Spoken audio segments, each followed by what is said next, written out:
Hi, I am just gonna give folks a couple minutes to arrive from the refresh break. I'm Amiee Elizabeth. I'm we're gonna give folks a couple minutes.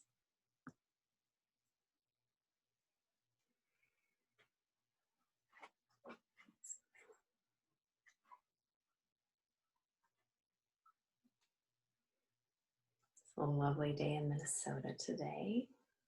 It's the end of the day here. Sun is setting. Excited for the moon to rise.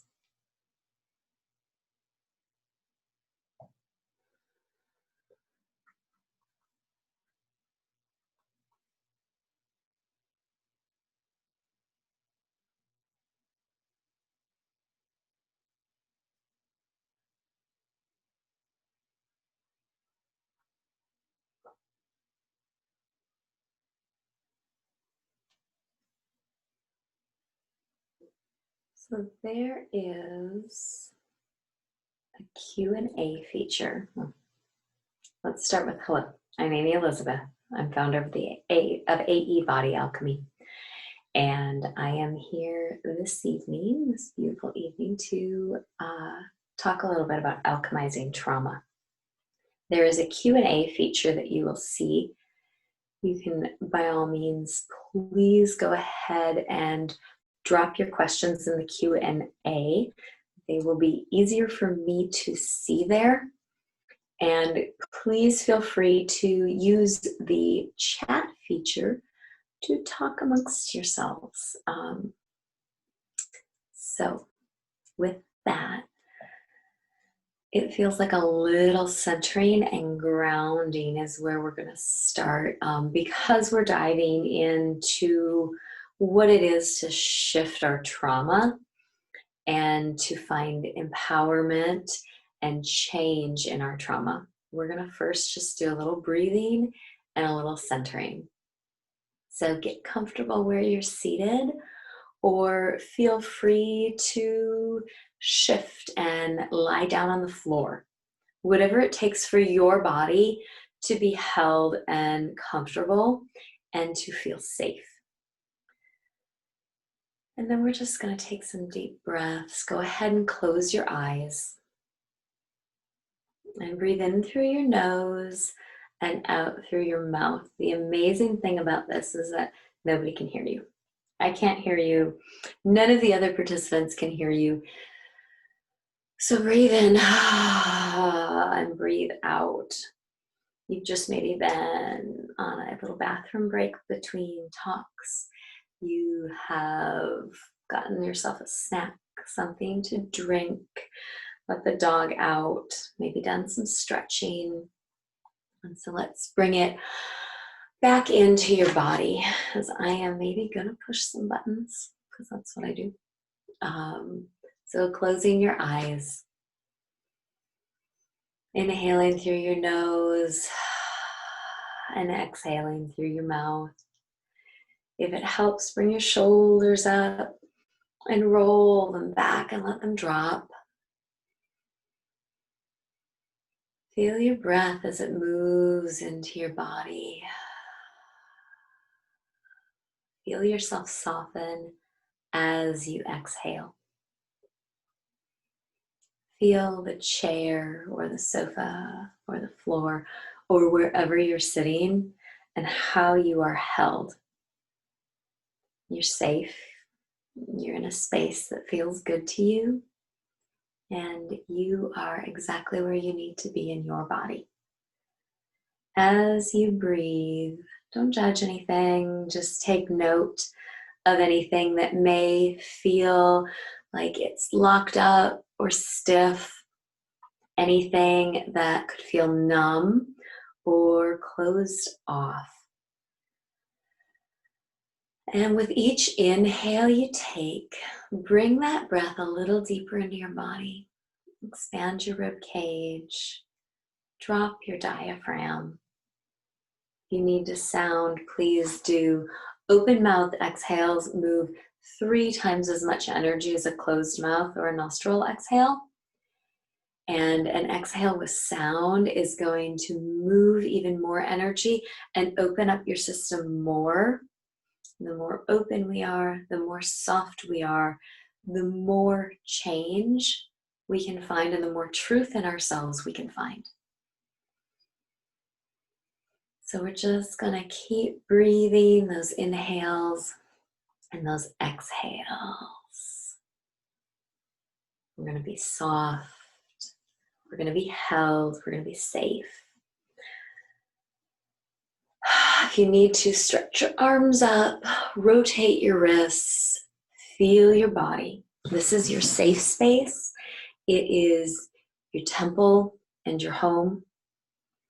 And some of our homes and our temples have had some trauma, have had some scary moments, have had some things that don't feel all that well.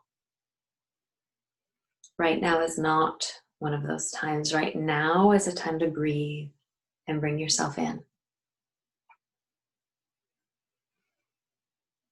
So we're going to take 3 more inhales and nice open mouth exhales. And another exhale.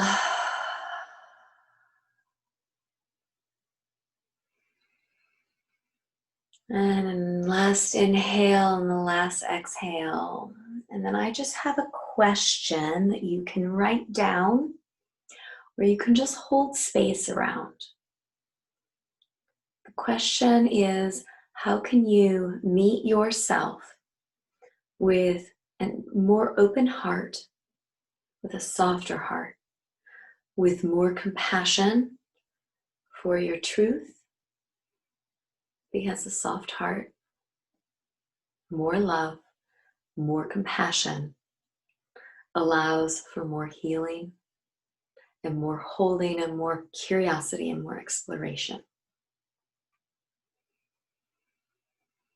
So that's the question, is how can you hold yourself with more love? How can you trust your heart more? So moving with that question, one of the first things I'm going to touch on is, what is alchemy? I view alchemy as a seemingly magical process of transformation or creation or the combining of two things, a combination, transformation, creation, or combination. Taking one thing, trauma, and turning it into a lesson, which allows for our growth and allows for our expansion. So that is alchemy for me. Trauma are everything from big traumas.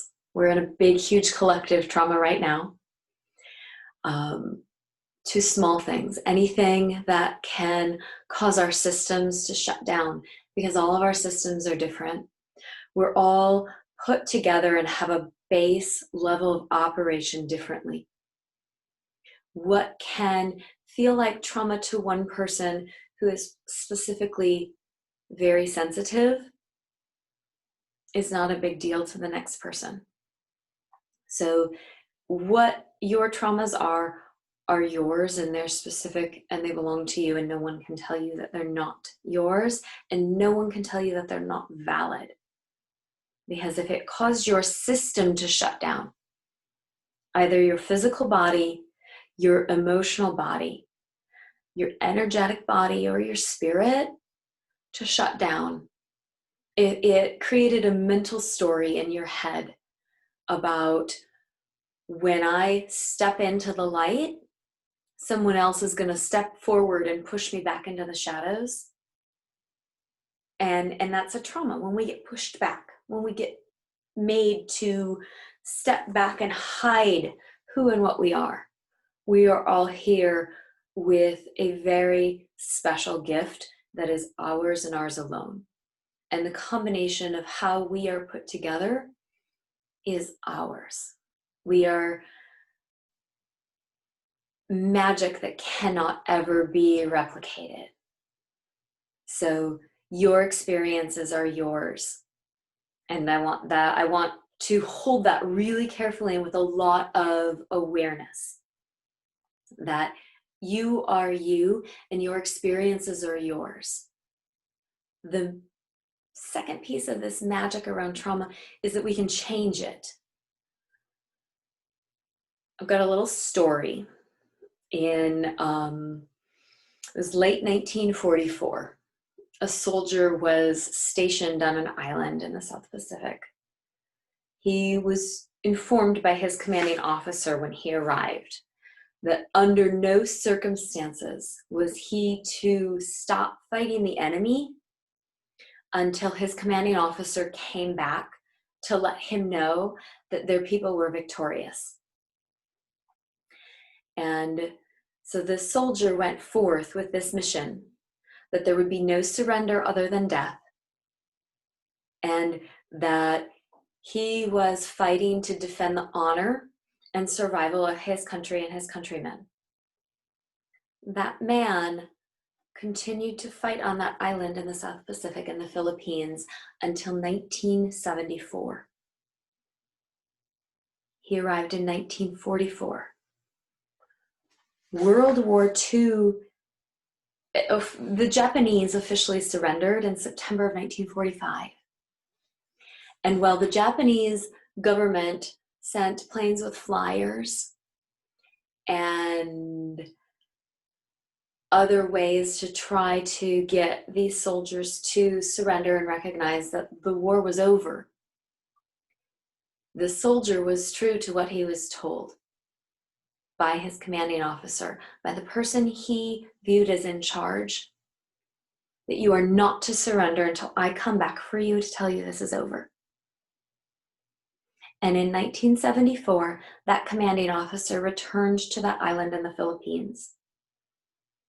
And he approached the soldier, the last of this company to survive, to tell Hiro Onoda that the war is over. You can come home and you can be done fighting. The war is over. And this loyal soldier who fought for 30 years on an island in the Philippines was one of hundreds of soldiers who, believing that survival depended on his fight, he continued to fight for 30 years. So what does this have to do with trauma? And what tangent are you off on here? This has to do with trauma because it's a way that we can look at our own trauma and how it affects how we show up in situations. Bill Plotkin calls them loyal soldiers. They pop up and they say, I'm going to protect you from this because I have a vow. I have orders from the commanding officer up here, to protect you from this story I have, that something is out to get me. It's the story we make when we're a child. An adult comes at us and questions us in an accusatory manner. And right there, that split second, there is something in us that steps forward and says, I will not be questioned. And then we have this piece of our personality that steps in and protects us and shuts us down and reroutes how we show up in the world whenever we feel questioned. We can become defensive. We can turn away or put up a wall of silence whenever we feel like we're being questioned. So somebody could say, be curious about what's going on with us. But if our loyal soldier sees that as being questioned, just pops right up in there and says, oh no, we're not going that way. You're not going to be questioned. I'm going to protect you.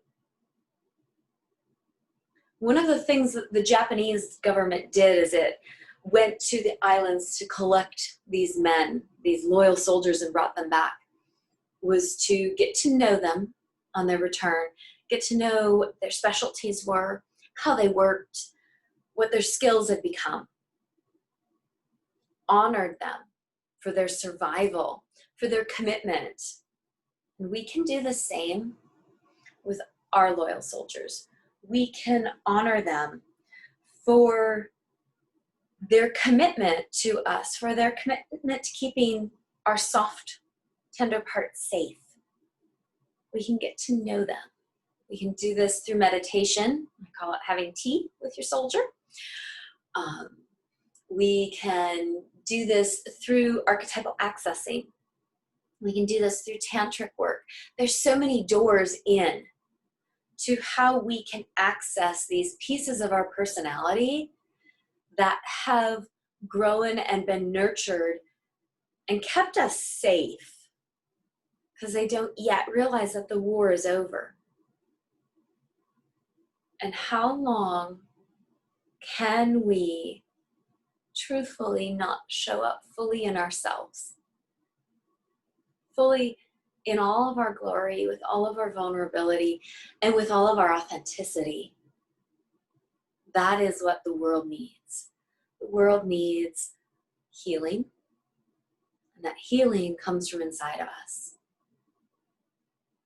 from my view of the world. So, to alchemize, to shift, to create a magical transformation around our trauma, how do we befriend our reactions? And that's what they are. They're reactions. They're not responses. There's a number of ways I want to offer up some practices around this. I am guessing everyone out there has a scar on your body, whether it's a surgical scar, and maybe you had your gallbladder removed, or you had your appendix removed, maybe you've had a cesarean section, maybe you've had a joint replacement. I want you to find a scar. Or maybe you had, crash and burn as a kid. Everybody out there has a scar somewhere on their body. And right now, sitting in your held safe place, in your nest, I want you to find a scar on your body. And you can cover it with your whole hands. If you have a surgical incision, you can just lightly place a couple of fingers on it. You don't need to press hard. We're just holding. Just gonna hold it and we're gonna breathe. So place those fingers on your scar and close your eyes and just breathe. Holding that scar. Be curious about what rises up, what bubbles up in you as you hold that scar. Know that your body is safe and you're just having some curiosity. If you're dealing with a surgical scar, your subconscious has recorded absolutely everything that was said from the time that they put the mask over your face and said, just breathe deeply and relax, to the time that you woke up. And all of that is stored in this scar. Everything that was said is stored in this scar. If you perhaps had some medical personnel who were in the process of changing shifts and said something like, oh, she had one of those really big, scary Dr. Smith surgeries, that's stored in there, that you had a scary surgery and it was big. And so if tears come, if fear comes, maybe there's pain around this scar still, because how often do you touch your scars? How often do you hold your scars? This is a way to hold and meet ourselves to start to bring change. into how we hold our wounds, how we hold our damage. I have scars, surgery scars. I know what this is, to touch those scars and to hold those scars.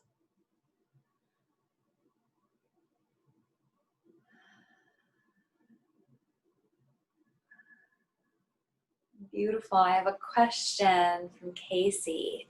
Casey, I'm going to read this question so we can just share it. I'm putting my hands on the scars I have from 2 big surgeries to remove my colon cancer almost 4 years ago on my 31st birthday. The first thing that came up was the war is over. Oh, you just totally cracked my heart open, Casey. That was amazing. Which is huge for me because I've been having fear and trauma coming up lately around my cancer. Thank you for this. Casey, thank you for your question. That was amazing. Yes, let what comes up come up. Our scars can hold our fear. Our scars can hold worlds. And when we start to unpackage this and meet ourselves with an incredible amount of tenderness, with an incredible amount of love, we're back to that question I asked at the beginning. How can you meet yourself with more heart? Our hearts are not liabilities. Our hearts are our strength. Our hearts are what the world needs right now. The world is screaming for our brave hearts. And for our brave hearts to step forward, we need to meet ourselves. We need to heal. Because the outer world is a reflection of our inner worlds. So thank you, Casey, for bringing that in. That was amazing. Yes, the war is over. And when we can meet ourselves and whisper in your ears, thank you so much, soldier, for protecting me, for being a pathway to my survival, and the war is over. So as you hold yourself, as you whisper and meet yourself, the next little practice I have is a mudra. It's the eagle wings mudra. You are going to cross your right, this is my right, over your left.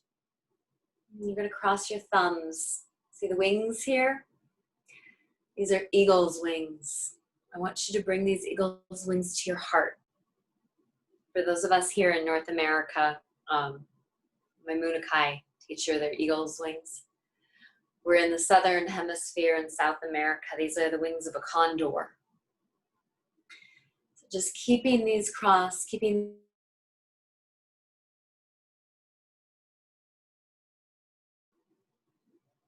and just breathe and ask for strength. Ask for support. Your heart has you. It is brave and it is true and it is real and it has you. Breathe. So much of what I do personally is body-based practices. And as you breathe and as you hold this mudra over your heart, this has a cellular effect. It deeply shifts your cellular knowledge and your cellular life. All of our tissues are woven. I have a background as a weaver. And those tissues support our structure, our cellular structure on the most deep, woven into us inside level, right down to the marrow of our bones. Our bones are connective tissue. I could totally geek out about embryology and anatomy and physiology because I love that. That connective tissue holds us together, and it is an amazing web that the fascia transmits messages faster than our nervous system. It is a living fiber optic network that moves information through our body so fast, and that is our connective tissue. That is our web of information. So as we breathe, as we shift our belief systems it's also important that we do that with our bodies. So this eagle mudra is something that you can hold yourself in. Hold your heart. Your heart is everything. It's what you need. It has you. So just hold and just breathe. If the scar work gets intense, come to this. This can be your strength. Think of the eagle.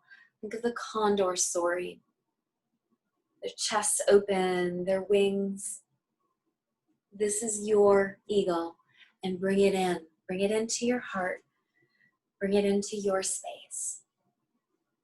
So those are just a couple of practices that you can start for you to start to open up, exploring and shifting your trauma and what is there.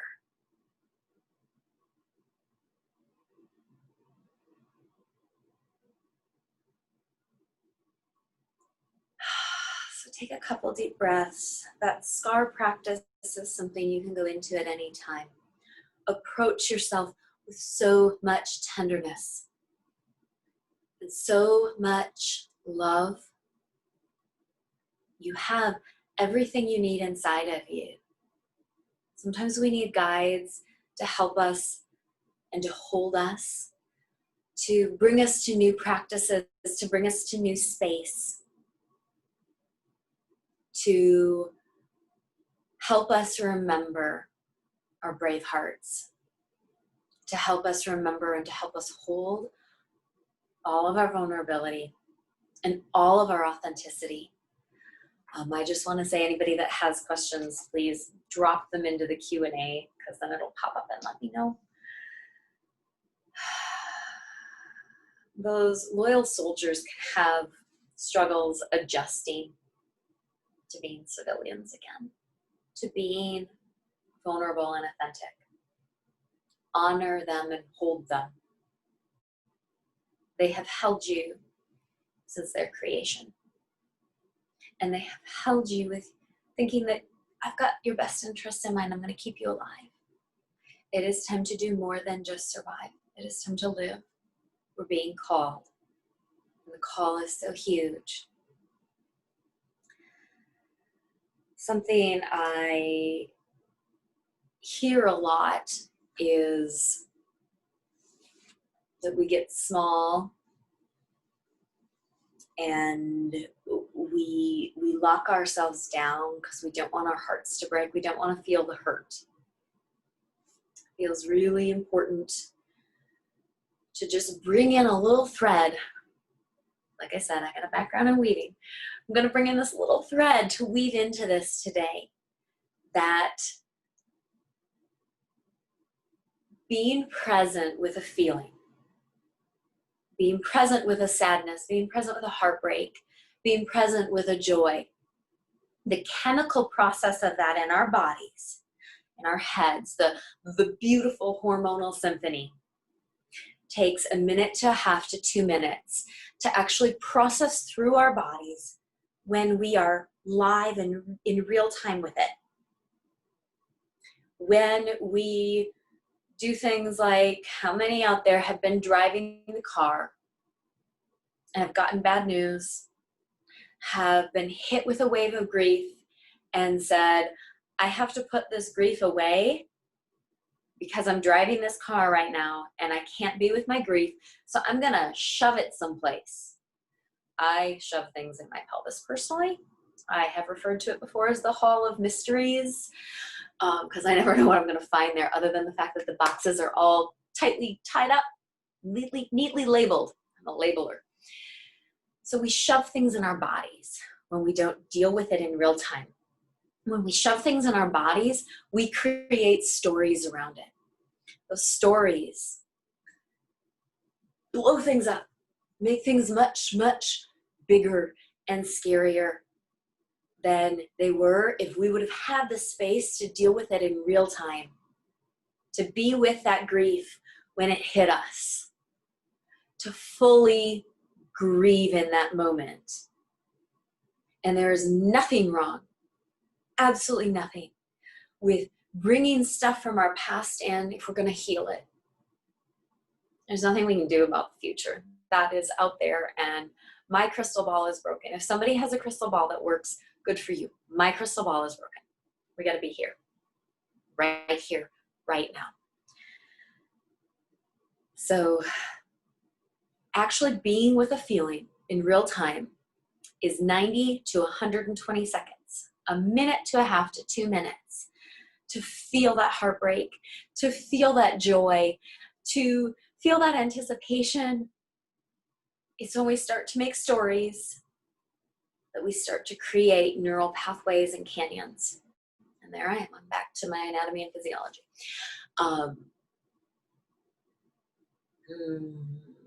Just taking a breath. If anybody has any questions, please hit me with questions because I will gladly answer them.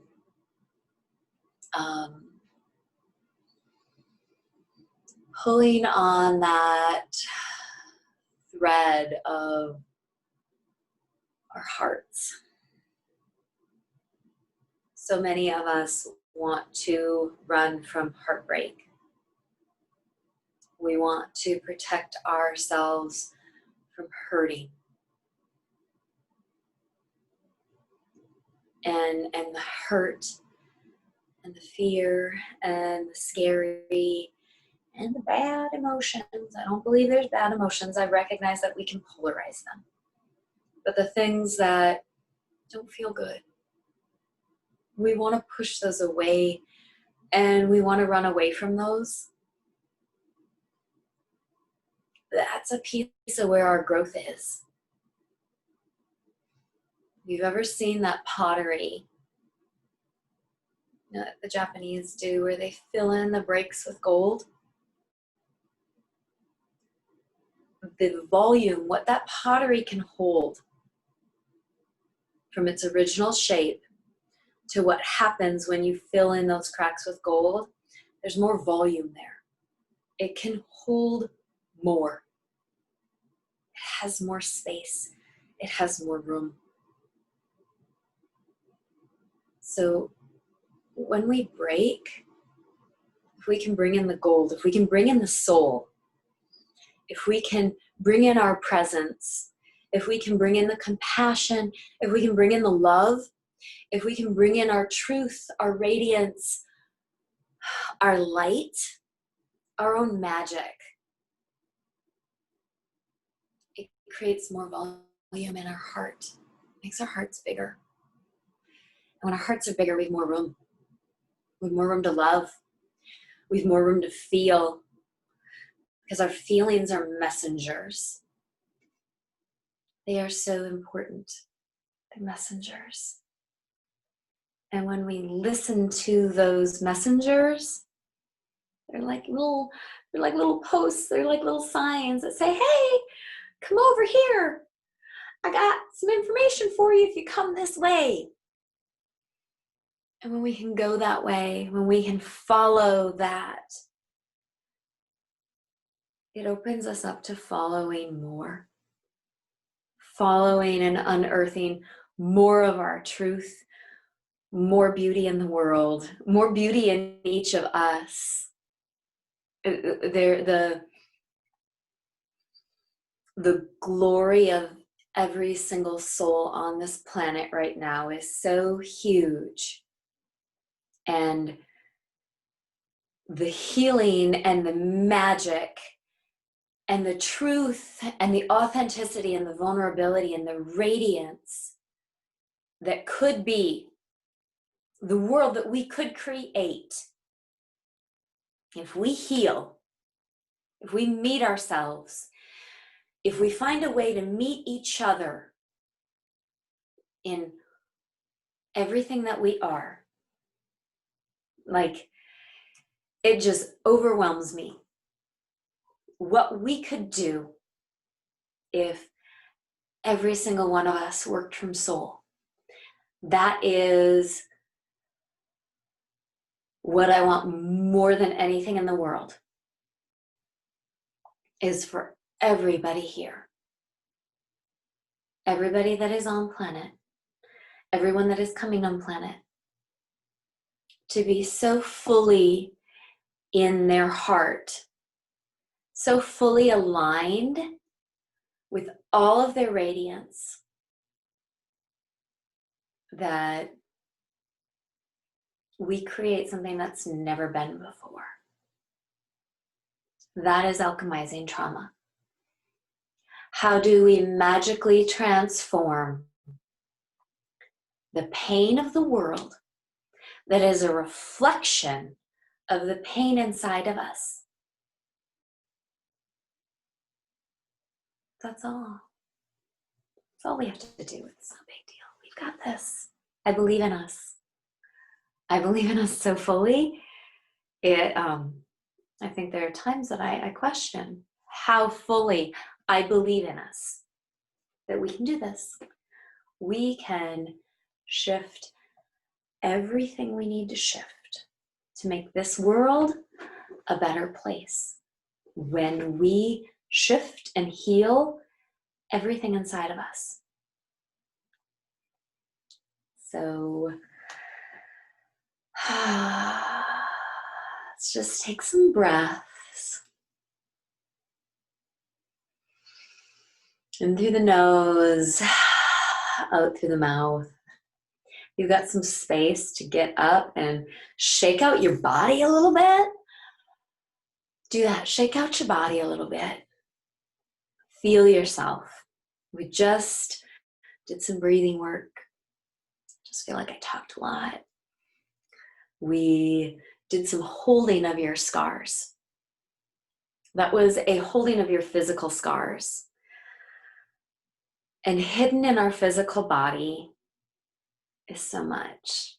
So much. That's what somatics is all about, is finding those points of energy blockage, of emotional blockage, and shifting them, alchemizing them, transforming them, opening them up so you occupy more of you. You bring more soul into your temple, your home, your body. So just breathe. If you're on your feet and you're moving your body and you're doing some dancing, stick with that. We need to move more. The more we can move, the more we can find ourselves, the more we have to offer. And there is nothing this world needs more than each and every brave heart out there. And even if your brave heart is everything from, I'm going to be brave by being honest with myself, to being brave by, I'm going to step out and do something I've never done before. I'm going to use my voice. I'm going to speak out. I'm not going to be invisible anymore. I'm going to receive. That can sometimes be the bravest thing we can do. That can at times be the thing that shifts everything, is our willingness to receive, our willingness to be soft, our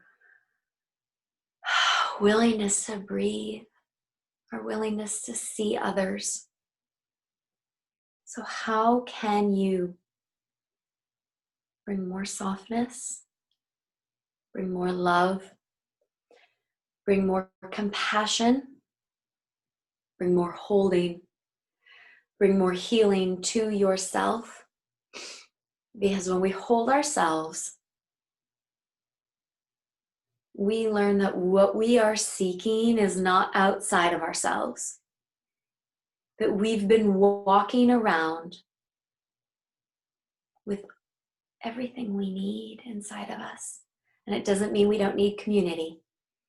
And that doesn't mean we don't need the universe, source, God, whatever it is you need to call it, that you want to call it, that you feel is yours.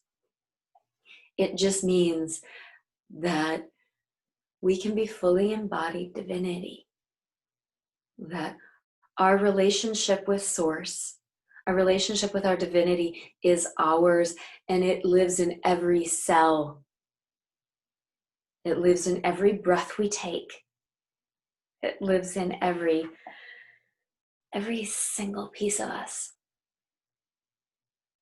And when we can bring that forth, when we can alchemize that into our lives, and it's not going to be every minute, because we're people. We're here to have a human experience. We are here to meet obstacles, to have trauma, to learn, to grow, to be what we need to be. And we can do that. We just need to make a commitment to ourselves, to meet ourselves, to open our hearts, to soften, to ask that question. How can I open my heart? How can I be more for myself? How can I be more of me? How can I meet myself with less judgment, less ridicule, less rejection? Because everything you are is a perfect creation of life. And life doesn't screw up. I've been working with bodies for too long. And while I've heard over and over and over again, this is the weirdest design, why were we designed in this way? Life doesn't screw up. She experiments and she plays. And you are a perfect example of her art. Life brought you forth. Life wants you to love yourself, to love all of you, the shadowy bits, the parts that carry the trauma. And when we love all of us, all of our bits, and when we can find our infinity inside of who and what we are, the whole world opens up. And there's so much magic, and there's so much mystery. Be curious about yourself. Hold yourself with a tremendous, tremendous amount of love. Anybody has any questions, speak now or forever hold your peace.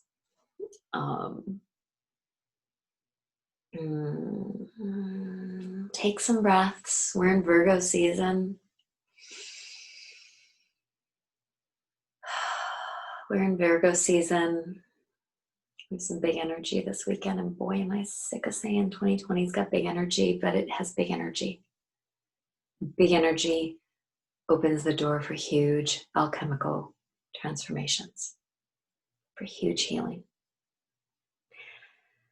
And everything about Guidely is set up to provide the tools, the helpers, the guides to facilitate and to midwife what could be born and what could be born in you through this tremendous transformational time we're in. So, alchemizing trauma. Alchemy, the seemingly magical process of transformation, creation, or combination. Trauma. Anything that leaves us feeling like we need to be small.